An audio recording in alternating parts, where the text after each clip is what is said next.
Hey y'all, and welcome back to day 12 of my 12 Days of Christmas series. Can you believe we made it to the end? It just flew by. So to get right into it, today I'm working on a 20-ounce straight tumbler with a handle from Tumbler Supply Store. And I am working with these adorable vinyls from AB Designs Co. And that very first gold sheet that I showed you, I found that at the Dollar Tree. And when I saw it, I knew I was going to be working on this tumbler. So I thought, oh, there's some cute flamingos in there. Maybe I can incorporate it somehow. So I first started with working with a handle, if you're not just glittering it, can sometimes be tricky. So I wanted to incorporate both of these vinyls. So I decided to just wrap a portion above the handle with this cute plaid vinyl first.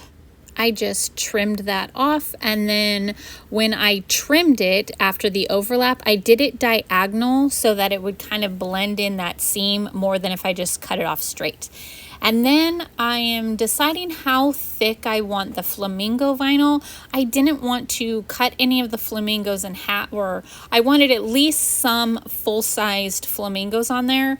So I trimmed it up so that it would fall a little bit below the handle and it would just butt up right up against that plaid.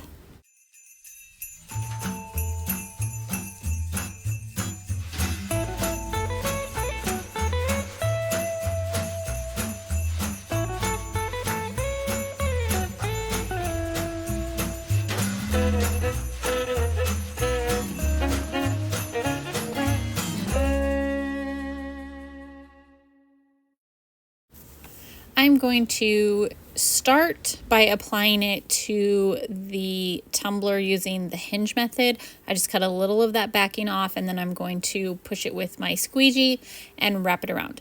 I, for the life of me, could not seem to get it straight and lined up, but it's okay. I made it work. But here's what happened.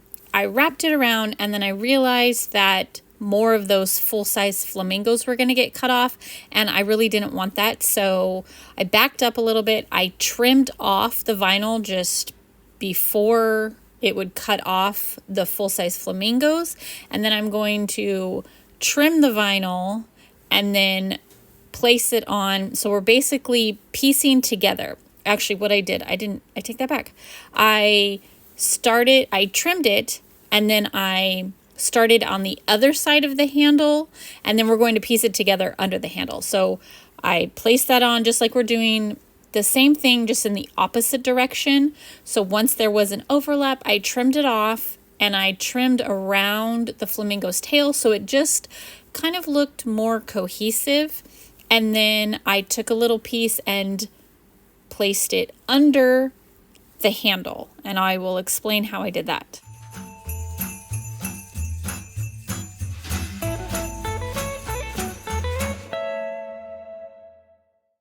So I flipped the tumbler back over to work on the opposite side again, and I took that remaining piece and I placed it just barely overlapping the vinyl, and then I pushed it right up against that handle, and then I'm going to trim it off with my X-Acto knife and just kind of make a slit all the way to the top and a slit all the way to the top on the other side so that I can fold it in under the handle.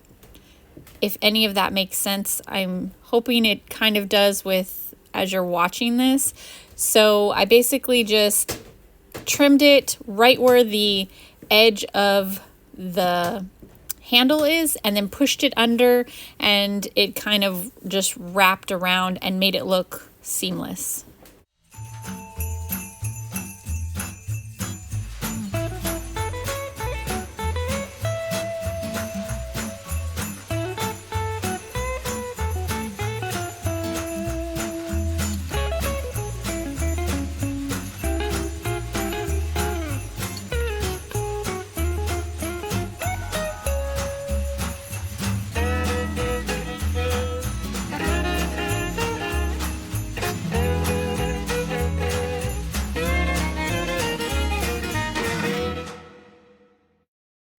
After that, I'm going to go in with a little crystalline glitter glue mixed in with some white paint and cover all that exposed area. And then I'm going to cover that with this beautiful white glitter. It is frosting from Diamonds and Dust.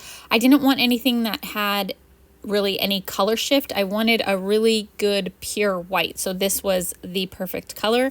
And I did the same thing. I taped off around the handle and covered that in the paint and the glitter. And then once that was dry, I gave it 2 really good coats of Rust-Oleum's clear glossy spray paint and then 2 coats of epoxy.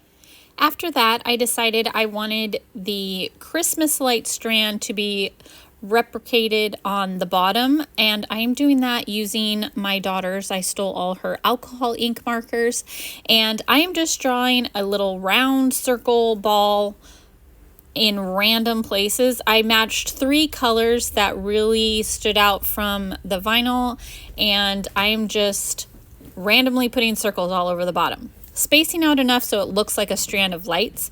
And then I took my thin white Posca marker and I am just circling a few times, just a rough circle, nothing perfect, very imperfect circles around all of those lights.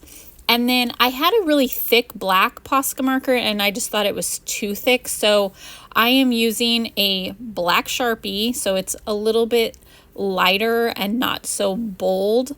And I am just drawing some squiggly lines to look like a strand of Christmas lights.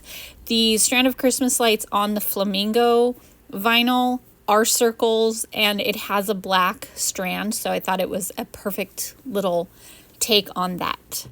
And then I could not find in my ever-flowing huge stash of vinyl, I could not find any color that was just the perfect match to match anything here. So I decided, let's try it and see if this will work.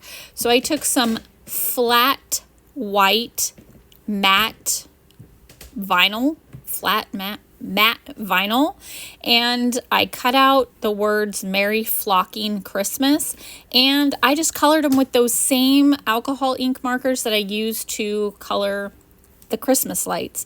And then I said, well, we're going all in with this. Let's see if it works to use transfer tape on it.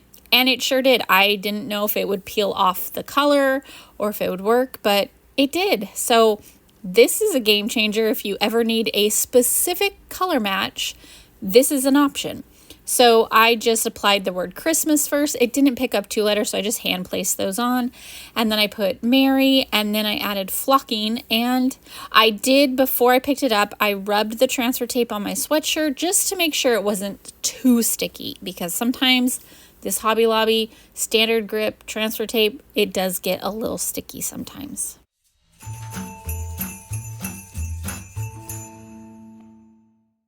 I decided, hey, let's go in and do the striping the same colors too. So I picked the mintier color and the red, and I did 2 different sized vinyl stripes, colored those and added them to the tumbler. And then I decided I didn't like it.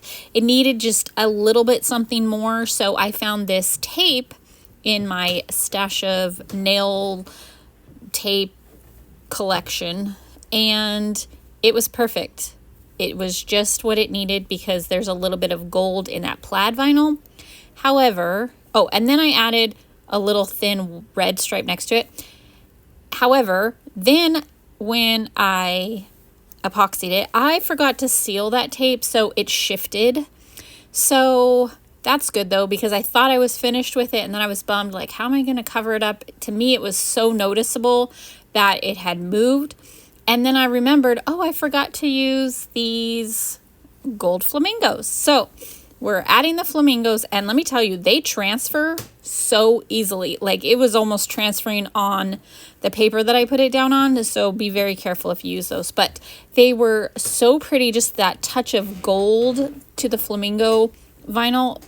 So I added the 3 flamingos, and then I was trying to decide what I was going to do to cover up where the gold nail tape, actually I think it's like washi tape or whatever. I get that tape at Hobby Lobby. And I needed something. So I went through my nail tape stash again and I found a similar red.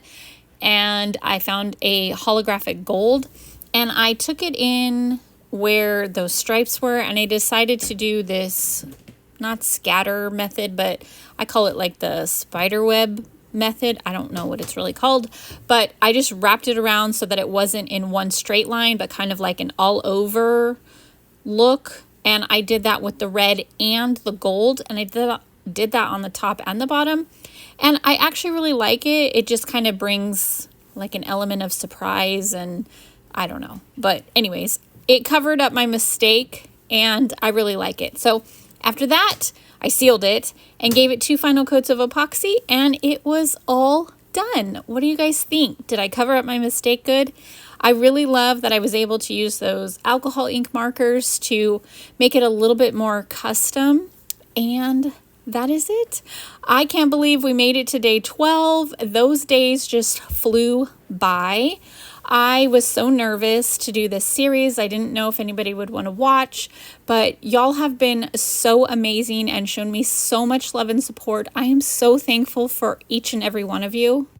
My plan is to still post for the remaining Saturdays of this month, and then we will be back again in January to start off a brand new year together with exciting things coming.